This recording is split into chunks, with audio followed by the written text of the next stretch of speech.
주의 말씀대로 주의 종을 선대하셨나이다. 내가 주의 계명들을 믿었사오니 좋은 명철과 지식을 내게 가르치소서. 고난당하기 전에는 내가 그릇 행하였더니 이제는 주의 말씀을 지키나이다. 주는 선하사 선을 행하시오니 주의 율례들로 나를 가르치소서. 교만한 자들이 거짓을 지어 나를 치려하였사오나 나는 전심으로 주의 법도를 지키리이다. 그들의 마음은 살겨서 기름덩이 같으나 나는 주의 법을 즐거워하나이다. 고난당한 것이 내게 유익이라. 이로 말미암아 내가 주의 율례들을 배우게 되었나이다. 주의 입의 법이 내게는 천천 금은보다 좋으나이다. 아멘. 오늘 본문의 말씀은 히브리어 알파벳 테트로 시작합니다. 한 절 한 절 이 8구절이 다 그 시작이 테트로 시작합니다. 그런데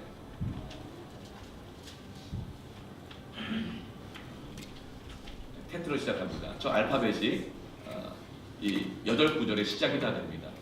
그런데 이 테트라는 단어가 히브리에서 가장 아름다운 단어 중에 하나인 토브, 저걸 토브라고 읽어요. 토브라는 단어로 이 65절이 시작돼요. 72절까지 토브라는 단어가 계속 나오게 되어집니다. 이 토브는 아름다움이라는 뜻이에요. 그래서 이 토브가 붙으면 다 아름다워집니다. 다 좋아집니다. 히브리어로 날이라는 뜻이 단어가 요음이라는 겁니다. 그래서 요음 토 하면은 오늘 좋은 날입니다 이렇게 될 거예요. 이 목사 토브 하면 그 뭐죠? 좋은 목사입니다 뜻이 되는 거예요. 교회 토브 하면 뭐가 되죠? 좋은 교회가 됩니다. 토브는 정말 아름다운 단어입니다. 그런데 이 토브의 첫 알파벳인 테트가 원래는 뱀을 형상화해서 만든 것이 이 테트예요. 이 테트가 어떻게 쓰여지나 한번 볼까요? 여러분, 뱀 안에 들어가서 역사하는 것이 마귀잖아요. 마귀를 사탄이라고 말합니다. 히브리어로 사탄이라고 해요. 이 사탄은 히브리어 알파벳 3개로 이루어져 있는데 첫 번째 보이는 게 3개의 갈고리같이 생긴 거 있죠? 저게 영어로 S 발음이 쉰이라고 그래요. 쉰. 저 쉰이라는 단어의 뜻은 멸하다, 죽이다, 사로잡다 이런 뜻입니다.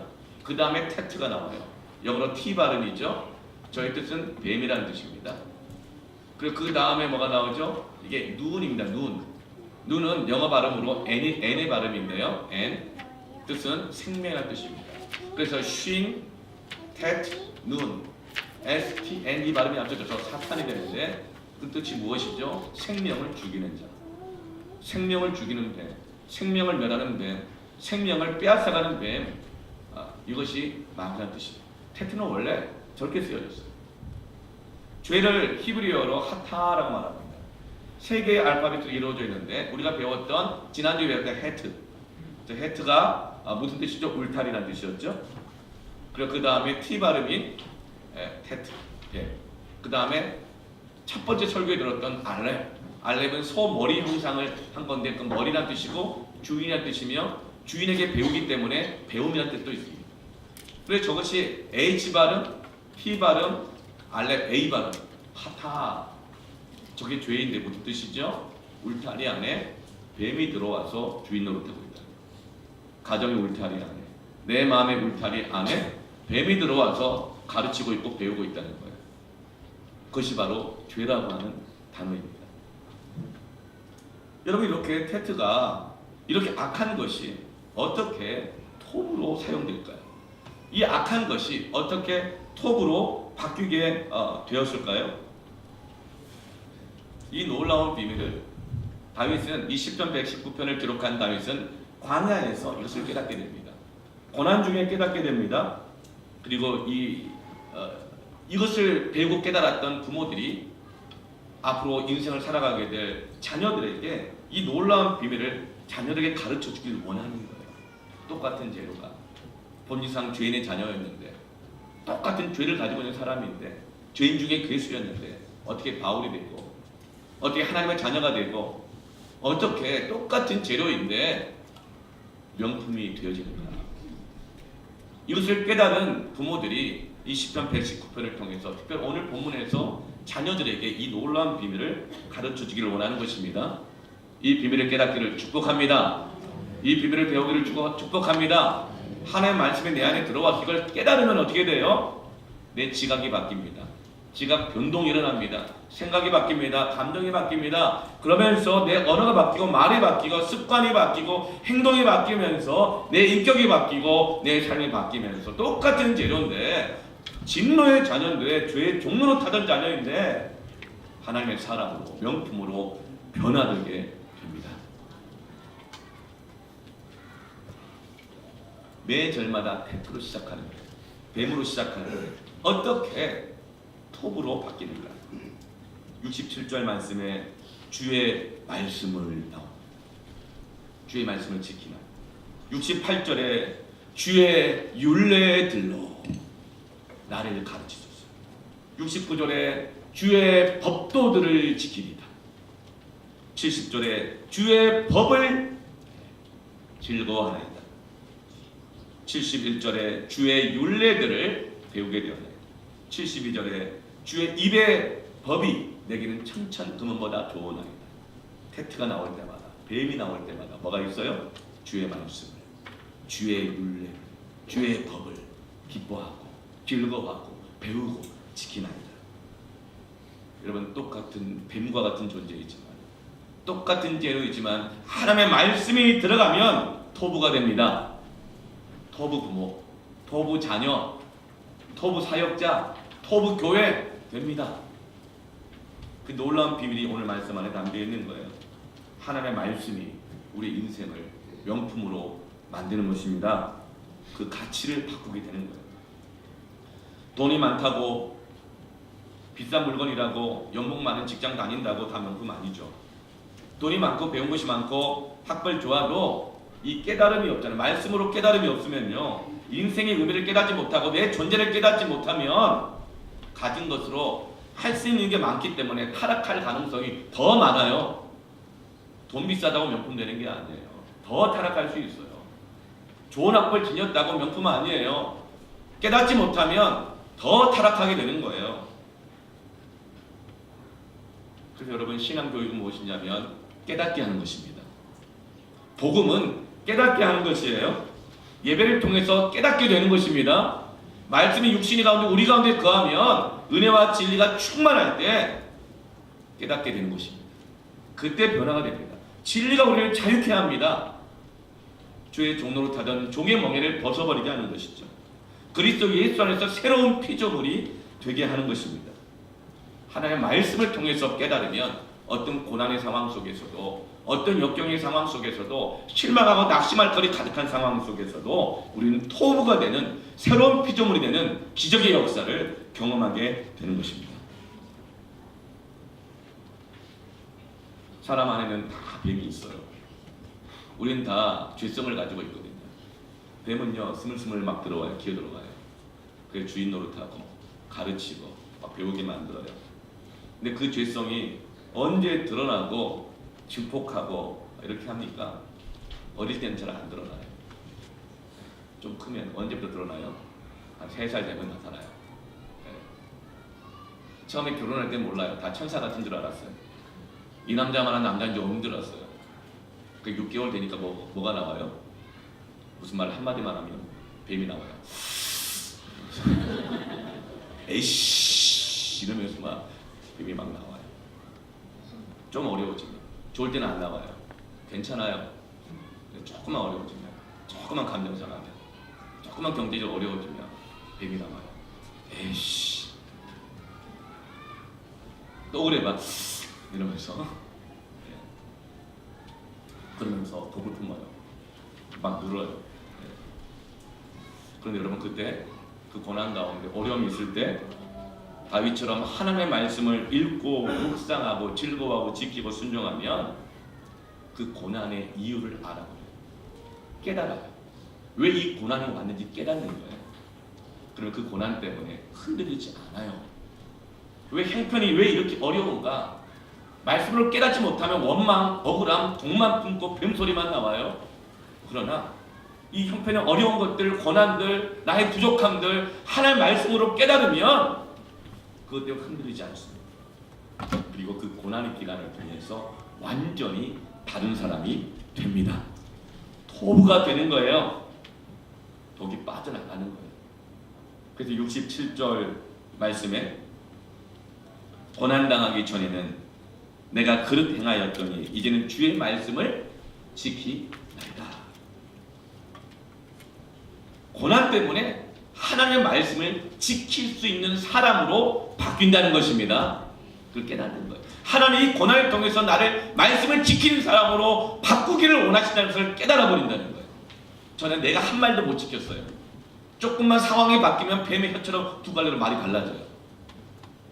조금만 힘들면 뱀소리 나오고 짜증내고 화내고 억울해하고 분통해하고 막 피해버리고 게을러지고 막 그랬어요. 내 말도 못 지켜요.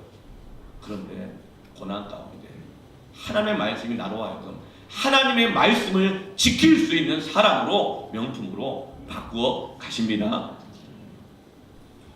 고난을 히브리어로 아나라고 해요. 아나의 뜻은 괴롭히다, 압박하다, 훈련시킨다 이런 뜻입니다. 혹시 여러분 뱀 중에 제일 무섭고 큰 뱀이 뭔지 아시죠? 아나콘다. 네. 제가 생각해봤어요. 혹시 이 아나가 히브리어에서 어원이 왔을까? 뭐 이런 생각을 해봤어요. 맞는지 확실히 맞지 않지만 아직 연구를 안 해봐가지고 틀렸다고 말할 수도 없을 것 같아요. 왜냐하면 어원이요 히브리어에서 오는 게 참 많아요. 우리나라 말 아빠를 히브리 말로 뭐라는 줄 아세요? 아빠 그래요. 아빠 아버지라고 부른다 그러잖아요. 엄마를 뭐라고 그러는지 아세요? 히브리 말로? 엄마라고 해요. 이 아나라고 하는 뜻은 고난이라는 뜻인데 괴롭힌다, 압박시켜서 훈련시킨다 막 이런 뜻인 거예요. 무슨 뜻이냐면 야단쳐준다는 거예요. 야단친다는 거예요. 야단 맞으면 마음에 압박감이 오죠. 막 부담되죠. 괴롭죠. 근데 왜 야단을 쳐요? 훈련시키는 거예요. 네. 그런데 이 시대 이 사회에는요 야단쳐 주는 사람이 없습니다. 왜 그럴까요? 야단치면 다 싫어하니까 그런 거예요. 누가 그 야단 맞고 듣고 있어요? 그리고 회사에서도요 야단 잘 안 쳐요. 왜냐하면 야단치면 듣기 싫어하고 피곤하고 그러니까 사람 너밖에 없냐? 사람 많다. 안 되면 야단쳐서 고쳐주고 도와주는 게 아니라 그냥 딴 사람 갖다 써버리는 거예요. 이 사회는 야단쳐주지 않아요. 야단치면 싫어하니까요. 학원 여기밖에 없나? 교회 여기밖에 없나? 회사는 여기밖에 없나? 야단 맞는 거 싫어해요.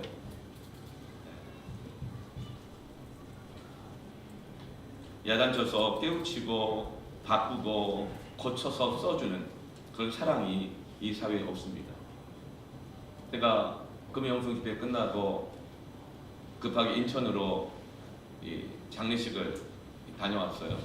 저희 교회 개척 초기에 기도해 주시고 헌금도 하시고 섬겨주셨던 파교의 성도가 있는데 그 남편분이 소천하셔가지고 급하게 갔어요. 근데 그 자녀가 또 딸이 제가 대학교 목사할 때 빡세게 훈련받았던 자매고, 그리고 제가 그 결혼식 때 제가 이 부부를 기도해 줬는데 부부가 다 의사예요. 인하대학교에서 의사인데 장례식을 다녀왔어요. 가장 얘기를 하는데 그래요. 사람들은 부부가 다 의사라니까 얼마나 부러워요. 근데 그러더라고요. 목사님 죽지 못해 합니다. 너무 힘들어요. 그래서 제가 그랬어요. 그래, 요즘 사자 들어가는 직업치고 죽지 못해 안 하는 거 없다. 사자 들어가면 다 힘들어. 의사만 힘드냐? 목사도 힘들다. 목사만 힘드냐? 교사 힘들다. 요즘 교사 안 하려고 그래요 다들. 야단쳐준 거 싫어하니까. 기분 나빠하니까. 그래서 여러분 이 시대에는 야단쳐준 게 없어요. 사랑이 없어져 가는 거예요. 이 세상에서도요 비싼 돈 불러다가 사회에서 성공한 사람 불러서 강의됐잖아요. 그 뭐 하는 시간이에요? 반성하는 시간 아닌가요? 야단 맞는 시간 아닌가요? 세상 사람들 그렇게 지혜로워요. 그러나 수준 이하의 사람들은요 한마디 들으면 안 해 막 그래요. 기분 나빠요. 네가 뭔데 뭘 가르치려고 들어 막 싫어해요. 제가 TV를 거의 안 보지만 가끔 보는 게 있어요. 백종원의 골목식당. 그분이 믿는 사람인지 아닌 사람인지 모르겠지만 어쨌든 그거 상관없이 좀 존경하는 마음이 좀 들어요. 그분 좀 진정성이 있더라고요. 왜요? 야단쳐요. 야단쳐주더라고요. 그 야단을 받아들인 사람은 어떻게 돼요? 달라져요. 파리가 끓던 식당이 명품 식당으로 바뀌게 되는 거예요. 이 시대는요, 야단 쳐줄 어른이 없어요. 교회에도 야단 쳐줄 어른이 없어요. 야단 쳐줄 교사가 없어요. 야단 치기가 어려워요. 그런데 하나님께서는 우리를 야단 쳐주셔요. 그게 바로 고난입니다. 고난을 통해서 깨닫게 하시는 거예요. 내가 그릇 행할 때, 잘못 행할 때, 방황하고 있을 때, 내 마음대로 살고 있을 때, 내 고집대로 살고 있을 때 하나님이 어느 날 압박해 주시고 훈련시켜 주시고 괴롭혀 주시면서 야단쳐 주시는 거예요. 나를 사랑하시니까. 하나님은 오해받더라도, 하나님 우리가 하나님을 싫어한다 하더라도 우리를 야단쳐 주시는 거예요. 그게 고난인 거예요. 그 고난은 재앙이 아니라 방황을 끝나게 해주시기 위한 하나님의 사랑인 것입니다. 이걸 깨달으면 그때 사람이 달라져요. 그때 변하는 거예요.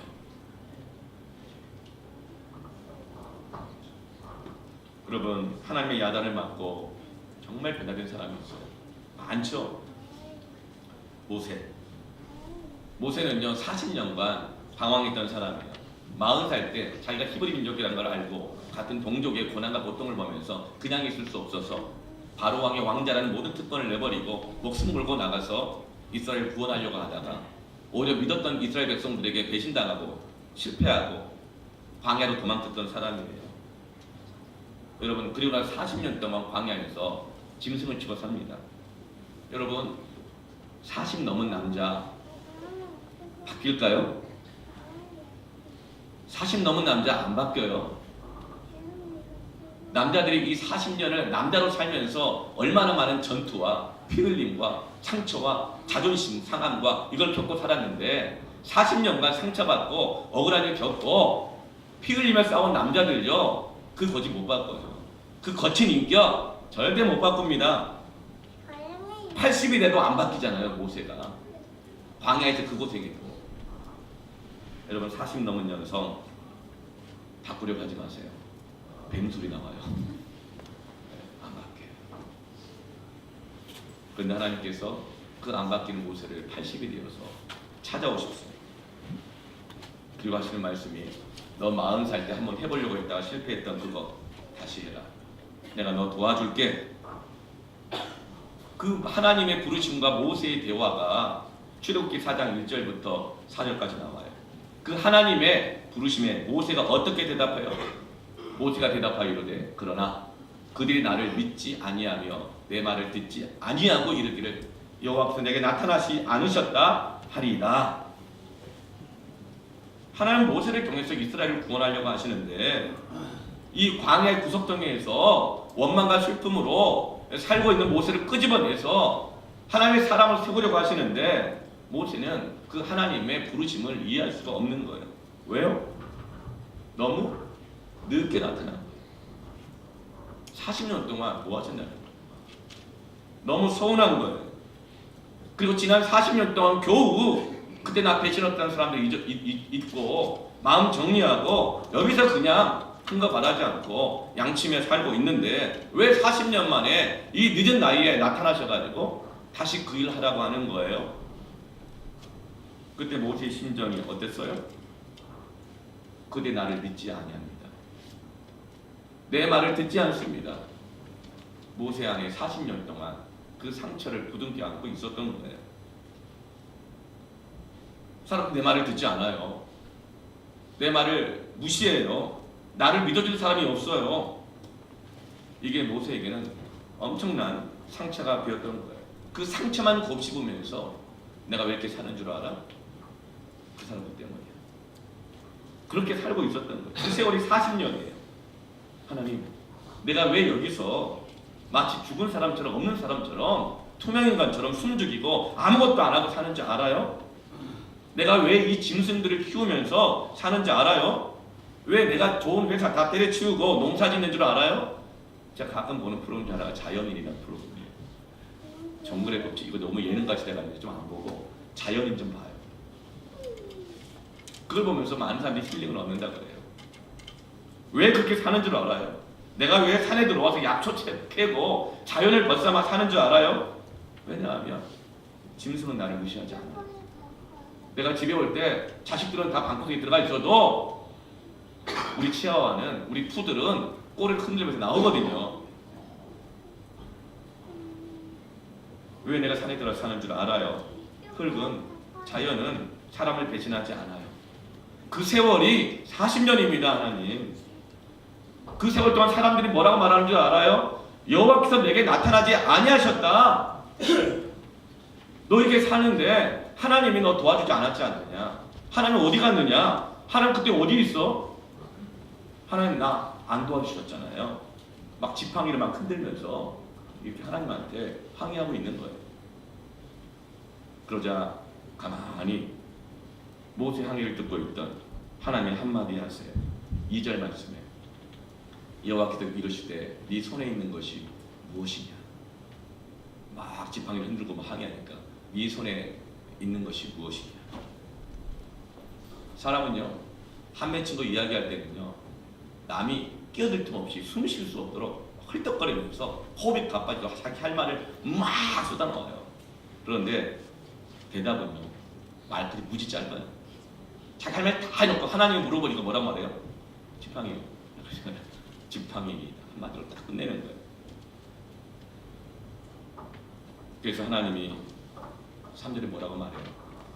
여호와께 이르시되 그것을 땅에 던져라. 지팡이를 땅에 던지라. 그랬더니 그 지팡이가 뭐가 돼요? 뱀이 되는 거예요. 지팡이가 뱀으로 바뀌게 되자 모세는 너무 놀라가지고 깜짝 놀라서 뱀 앞에서 피하게 되어집니다. 근데 하나님께서 왜 뜬금없이 하늘 풀어놓고 있는, 원망하고 있는, 거부하고 있는 모세에게 지팡이를 던지라고 했을까요? 삿대질하니까 야 그 손 좀 내려 이랬을까요? 지팡이 흔드니까 칭크가 돼서 내리라고 했을까요? 이스라엘 목동의 지팡이에는요 목동의 과거가 다 기록되어 있어요. 언제 태어났는지, 누구 집안 자식인지, 어떻게 성장했는지, 그 사람의 업적, 그 사람이 꼭 겪었던 고생, 어려움, 일사후퇴, 네. 그리고 IMF 사태, 5.18, 4.19, 6.25, 3.1 운동, 부모 잃었을 때, 아팠을 때, 그러나 그 산전수전 다 겪으면서 어떻게 내가 이것을 이루어왔는지, 나한테 배신했던 사람들, 뭐 이런 거 있잖아요. 다 기록해 있는 거예요. 그 지팡이를 보면 그 목동의 인생을 알 수가 있어요. 다윗은 자기가 원래 애굽 바로 왕의 아들 왕자였는데 그 다 버리고 이스라엘 구원하려고 했다가 지난 40년 동안 그러니까 무시당하고 고통스럽고 괴롭고 했던 모든 것들을 그 안에 다 새겨놓았던 것입니다. 하나님이 그걸 던지라고 더 그거 붙잡고 있지 말라는 거예요. 그래서 그 지팡이가 던졌더니 뭐가 돼요? 테트가 돼요. 뱀이 된 거예요. 그때 모세는 깨닫습니다.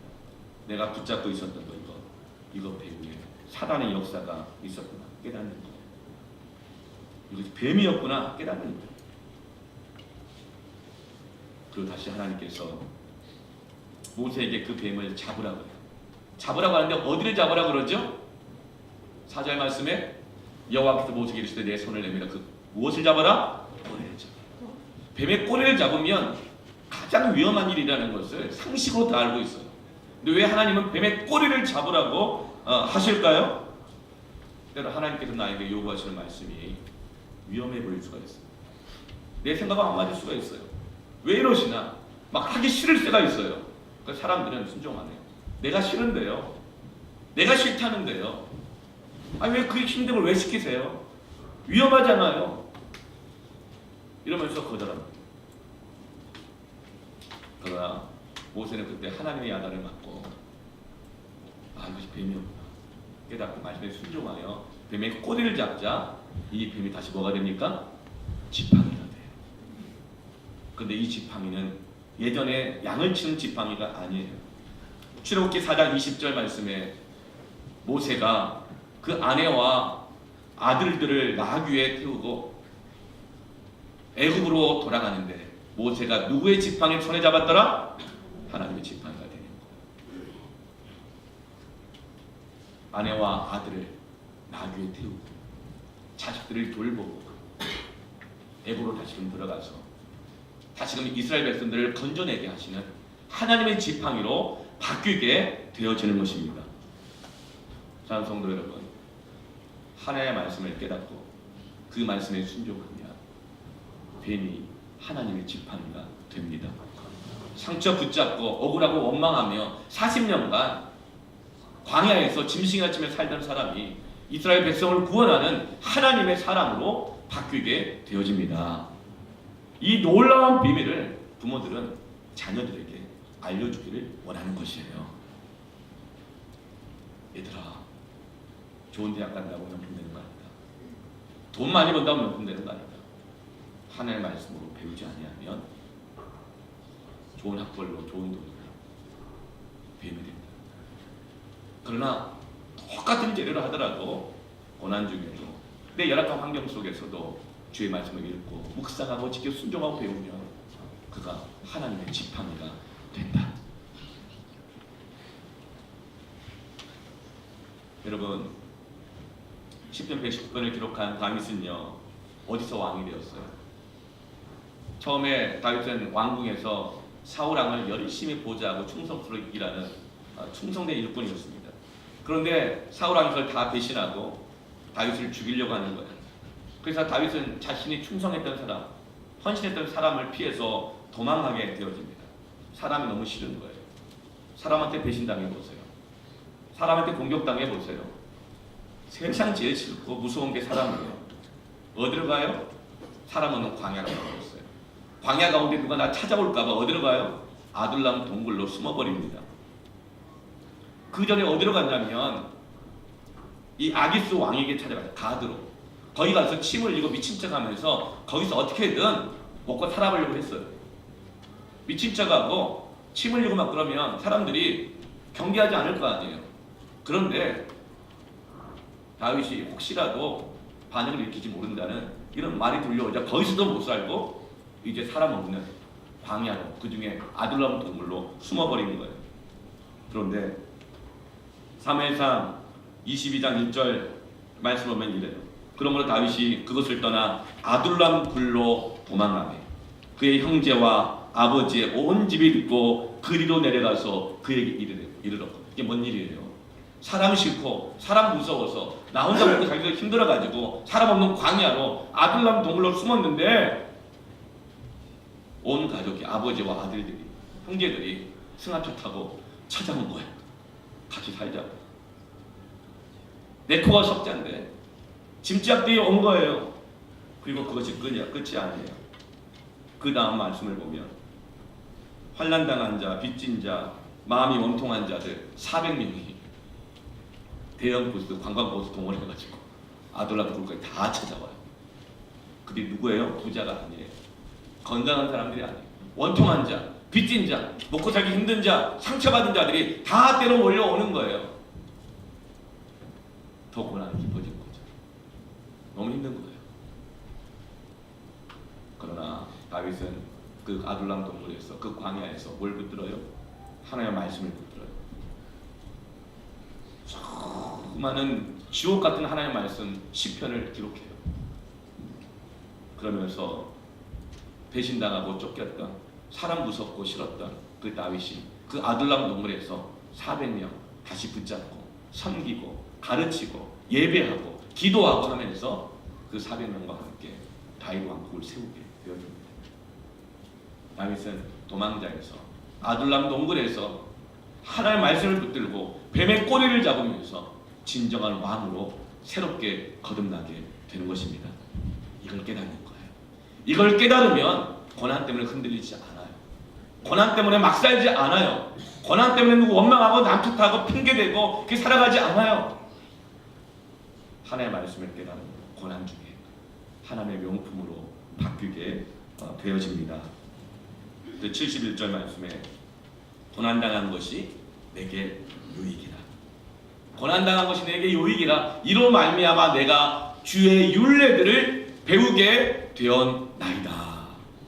고난 가운데서 하나님의 말씀을 깨닫고 배우게 되어지면 토부가 되는 것입니다. 그러므로 고난은 불청객이 아니에요. 사람은 조금만 힘들면 남 탓하고, 조금만 힘들면 누구 때문에 말하고, 조금만 힘들면 자기 처신 원망하고, 연민에 빠지고, 피의식 빠지고, 슬퍼하고, 이것도 빠지고 저것도 빠지고 다 빠져요. 남는 게 없어요. 정말 말씀대로 있는 자는 더 받게 될 것이지만 없는 자는 있는 것만 더 빼앗기게 될 것이다. 계속 빼앗기고 살아가는 거예요. 그러나 하나님은 고난을 통해서 하나님의 말씀으로 야단쳐 주시는 거예요. 사랑이에요. 고난은 하나님의 말씀의 확성기입니다. 그것이 내게 유익이 돼요. 그래 나를 모든 것들을 토부받게 하는 거예요. 로마서 8장 26절 말씀처럼 그러면 형제들아, 사랑하는 자들아, 우리가 아는 것처럼 하나님은 모든 것을 합력하여 선을 이루시느니라. 그 선이 토부예요. 모든 것을 합력하여 토부로 바꾸시는 하나님이십니다. 하나님의 말씀이 고난을 통해서 깨달아지고 마음에 새겨진 자는 어떻게 돼요? 가족을 살리는 자가 돼요. 가족을 돌보는 자가 되어져요. 자기 자식뿐만 아니라 나라를, 민족을 피 한 방울 안 나는 것 같지만 교회를, 성도를 돌아보고 섬길 수 있게 됩니다. 고난 가운데 말씀이 새겨진 남편은 아내를 나귀에 태우는 거예요. 고난 가운데 말씀이 새겨진 아내는 남편을 섬기는 거예요. 고난 가운데 말씀이 새겨진 부모는 자녀를 사랑하고 섬기고 돌보는 것입니다. 고난 가운데 말씀이 새겨진 성도는 주의 몸된 교회를 충성으로 섬기는 것입니다. 고난 가운데 말씀이 새겨진 그리스도인은 나라의 고통과 나라의 어지러움과 어려움을 외면하지 않고 기도하고 이 나라를 위해서 섬기는 것입니다. 그것이 바로 100년 전 3.1운동의 신앙의 중심이었어요. 이런 말씀 앞에서 순종하여 과거를 던지는 사람 되시길 축원합니다. 아무리 비싸고 애지중지하는 것이라 하더라도 말씀의 검으로 잘라내는 사람 되기를 축원합니다. 말씀에 순종하여 위험해 보이지만 내 뜻과 다른 것 같고 하기 싫은 것이지만 뱀의 꼬리를 잡는 사람은 돈으로 환산할 수 없는 하나님의 명품이 되는 것입니다. 72절 말씀처럼 주의 입의 법이 내게는 천천 금은보다 좋으나이다. 아멘.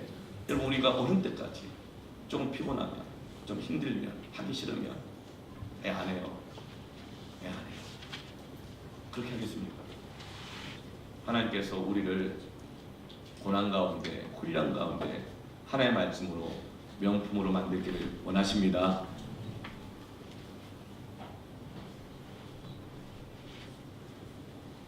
시편 84편 6절부터 7절 말씀 같이 한번 우리가 읽어봤으면 좋겠습니다. 함께 읽을까요? 시작. 그들이 눈물 골짜기로 지나갈 때에 그곳에 많은 샘이 있을 것이며 이른 비가 복을 채워 주나이다. 그들은 힘을 얻고 더 얻어나아가 시온에서 하나님 앞에 각기 나타나리라. 바울이 가장 힘들 때, 가장 무시당했을 때, 가장 비참할 때, 소망이 없어서 눈물이 골짜기를 이룰 때, 그때 말씀을 묵상하면서 기록했던 시편, 불렀던 기도의 노래예요. 말씀을 묵상하면서 7절에서 힘을 얻고 더 얻어나아가 시온에서 하나님 앞에 각기 나타날 것을 믿는 것입니다. 지금 내가 비참하지만 아무것도 아닌 것 같고 어디 가나 천덕꾸러기인 것 같고 아무도 내 말 안 믿어주고 하나님 없는 것 같고 그렇지만 내가 주의 말씀을 통해 고난 가운데 힘을 얻고 더 나아가 반드시 하나님 앞에서 나타나게 될 것입니다. 내 안에 감추어져 있는 하나님의 토부가 드러나게 될 것입니다. 그러므로 고난은 내게 유익이라 이로써 내가 하나님의 율례를 배우게 되었습니다. 진정 이스라엘 왕이 되어지는 거예요. 여러분, 돌덩이 하나가 비싸면 얼마나 비싸요? 아무리 대리석도 산속에 처박혀 있으면 그게 무슨 가치가 있어요? 그러나 잘라내고 떼어내서 돌덩이가 아프지만 깎이고 하고 다듬으면 눈물나게 아프지만 하나님의 말씀으로 자르고 깎고 다듬으면 그것을 통해서 그 고난 통해서 미켈란젤로의 다비드상이 나타나게 되는 것입니다. 우리 인생 가운데 하나님의 계획과 하나님의 디자인이 하나님의 말씀의 검으로 고난 가운데서 나타나게 될 것입니다. 그러므로 낙심하지 마시고 고난 중에 말씀을 통해 예배를 통해 주님으로 인해 힘을 더 얻고 더 나아가십시다. 더 나아가십시다. 하나님의 말씀은 검입니다. 우리를 치료하시는 검입니다. 말씀이 우리 안에 도구를 드러나게 하실 것입니다. 지난 3주간 동안 제가 계속 이 노래를 불렀어요. 나는 믿네. 하나님 지금 고난 중에 있는 우리에게 주시는 사랑이 야단쳐 주시고 사랑의 검입니다. 힘을 얻었으면 좋겠어요. 내게 허락하신 시련을 통해 함께 찬양하면서 우리 함께 기도하십시오. 찬양하시죠. 내게 허락하신 시련을 통해 나의 믿음 더 강하게 자라나고 나의 믿음 더욱 강하게